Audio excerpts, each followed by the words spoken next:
This week marks 10 years since the U.S. invaded Iraq. This morning, we are talking to the wives of wounded warriors and hearing their stories about coping with deployment. Serving all of San Diego, this is your Fox 5 News.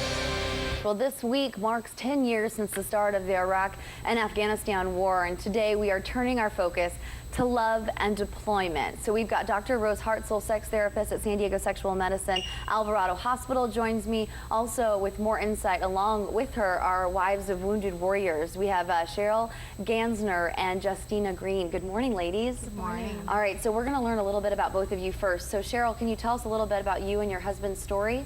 Sure. My husband was deployed to Iraq in 2005 and 6, and shortly before coming home, he was injured by an improvised explosive device. He spent about 20 months recovering at Walter Reed Army Medical Center in Washington, D.C., and it was a very hard road.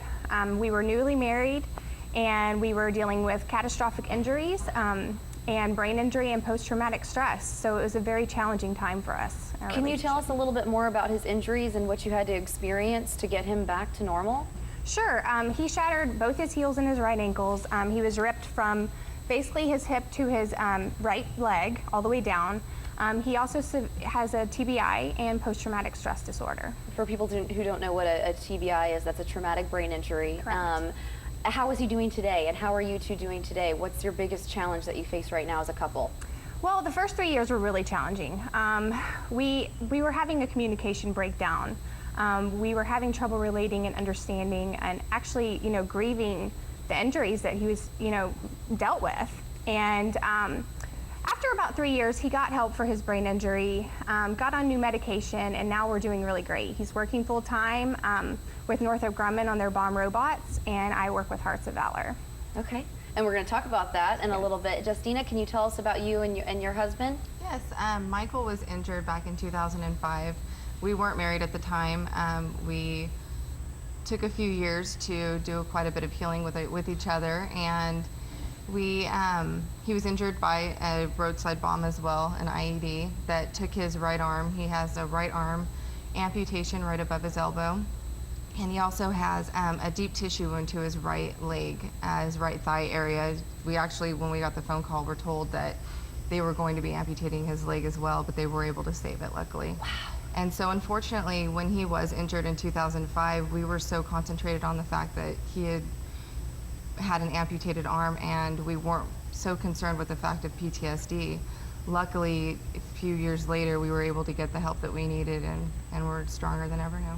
But Justina, I think the amazing story is how you stood by his side. You have this man who you were dating, and now it looks like from the ring that you're married. Obviously, we're calling him your husband. Here's the pictures. You guys look so happy. Thank you. He came back without a limb.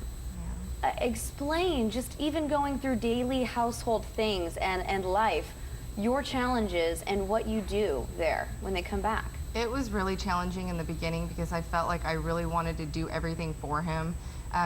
Cutting stuff up, peeling an orange, just the simple things. And I had to learn to step back and let him try and do some stuff on his own. And so now with today, he accomplishes a lot. He's actually an avid guitar player that he's made his own guitar arm out of a prosthetic, and he amazes me every day with how far he's come. That's incredible. And the guitar probably helps with the PTSD, correct? Absolutely. He loves to play the guitar. Awesome. He's actually getting into the harmonica now. Hey, every little bit helps. Yes. I want to talk to Dr. Rose about love and deployment. Both of these women talk about the injuries, but more importantly, they talk about this post-traumatic stress disorder. How does that impact their relationships? So deployment in itself can be difficult in a relationship, and then when someone comes back with post-traumatic stress or any type of physical injury, that's a double whammy. Post-traumatic stress disorder can make people make it difficult to sleep at night, can make people irritable, and it sounds like I'm hearing the first couple years of the relationship we're figuring that out. Absolutely. Some of the medications used to take to heal PTSD can cause sexual side effects, which can be difficult in a relationship. So now you're okay to be friendly with each other, but don't want to be intimate. So. Wow. So what are some of the coping mechanisms? These two women can talk about what they did, guitar playing, just spending extra time together, communicating. What do you recommend? For PTSD, I think a big healer is going to be therapy, seeking some type of help outside the relationship. My guess is that a lot of the men that fare the best are ones that have gotten some outside help as well. And then you talked about a lot of the medication that they're taking hurts intimacy. What do you recommend with that? So they're gonna want to seek help to bring up these types of issues with their doctors. A lot of times, doctors aren't gonna mention that by themselves, that some of these medications are, because they're dealing with the PTSD itself.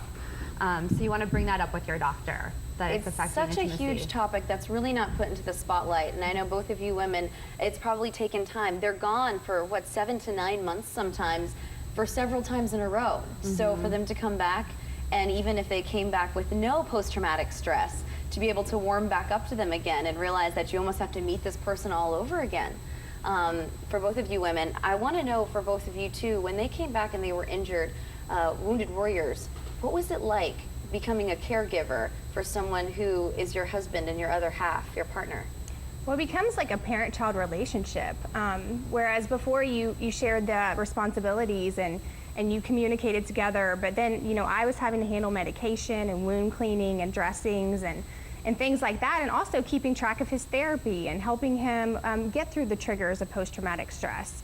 So it's just, it's really challenging, and you know, it's very hard to just kind of relate to them again. But if you work hard at, like she said, counseling, we were going 3 times a week for years, and we were just making the effort and doing what we had to do to get through it. And we want to let people know that there's something out there for them. Can you talk about your organization and what's happening this weekend? Yes, so Hearts of Valor was established in 2007, and it's for female caregivers of wounded, ill, or injured veterans and service members post 9/11. And we offer all kinds of things, but most importantly, we're hosting 60 caregivers this weekend at a retreat in San Diego. So we're going to be teaching them all kinds of things. It's mainly an educational retreat, but we're also offering some spa services and relaxation. Our program also offers care packages when they first enroll in the program, just to let them know that we appreciate them and we care. We also have private online forums and newsletters that we, distribute. And we're starting local support groups throughout the U.S. that are peer-led. So those that have lived this life are going to give back and help others. And we have about 27 support groups going on right now. Ladies, thank you so much for telling your stories and giving out that information. And thank you both, your husbands and you, for your service to our country. We're going to put the information up on our website, fox5sandiego.com, for all of this weekend's events. Raul, I'm going to send it back to you for now. All right, very good. Heather, thank you.